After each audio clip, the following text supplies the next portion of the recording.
After nearly 20 years of on and off negotiations, India and European Union have finally moved towards a comprehensive free trade agreement or FTA, one of the largest trade pacts India has ever entered. The EU is not one country. It's 27 nations acting as one market with over 450 million consumers and very high purchasing power. The EU already buys more goods from India than China buys from India, but hardly anyone talks about it.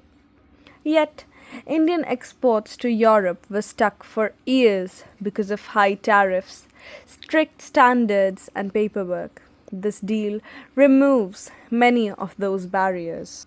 Here's something interesting. India's biggest gain is not in techs or startups, it's in labor intensive sectors like textiles, garments, leather, footwear, gems, and jewelry. These industries employ millions of semi skilled workers, especially women. This deal quietly supports jobs without headlines. India is reducing import duties on high end European cars, but not all at once.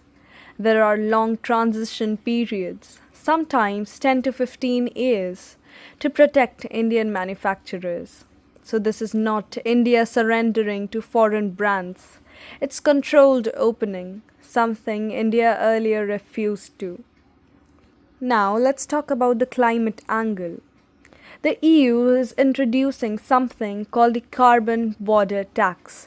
That means if Indian factories pollute more, their products will become more expensive in Europe.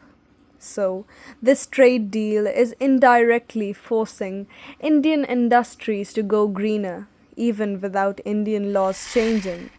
Trade is now being used as a climate weapon.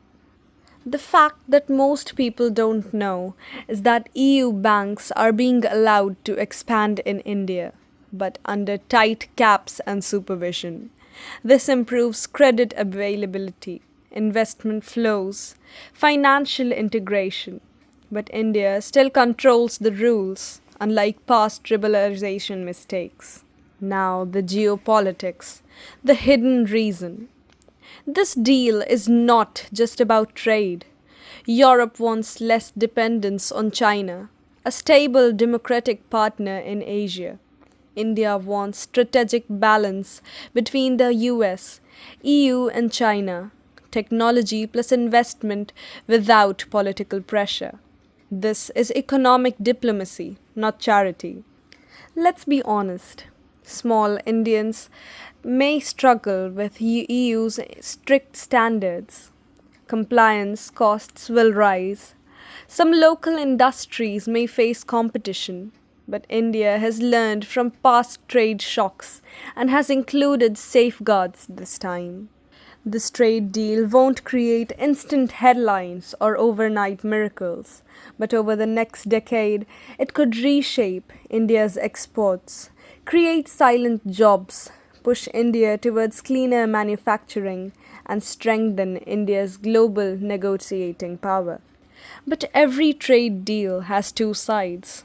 So now, let's talk about what India may struggle with and what Europe actually gains. Everyone talks about trade, jobs, and green factories, but the real power of this deal lies somewhere else in global geopolitics. The India EU trade deal never mentions China, but mistakes can be made. China is the elephant in the room. Europe has realized China controls too much manufacturing. China weaponizes supply chains.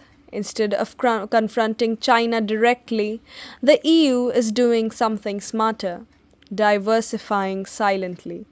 India becomes an alternative manufacturing base, a non authoritarian partner, a geopolitical hedge. This is not anti China diplomacy. This is risk management diplomacy.